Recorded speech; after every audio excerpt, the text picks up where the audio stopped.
అసలు ఈ మొక్కలు పెంచినాక నాకు అర్థమైంది ఏంటంటే వీటి మీద ఏమీ ఎక్స్పెక్టేషన్స్ పెట్టుకోకూడదు. ఊరికే జస్ట్ ఒక చిన్న ప్లే లాగా పెంచాలంటే ఎంజాయ్ చేయాలి.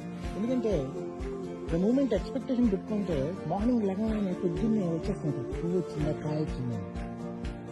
కానీ ఏ ఎక్స్పెక్టేషన్ లేకపోతే మార్నింగ్ వస్తాం, పువ్వు వచ్చిందా కాయ వచ్చిందా అని కాదు, హలో ఫ్రెండ్స్ అనుకుంటూ వస్తాం. అవి కూడా మనల్ని నవ్వుతూ పలకరిస్తాయి, గాళ్ళు ఊగుతూ పలకరిస్తాయి.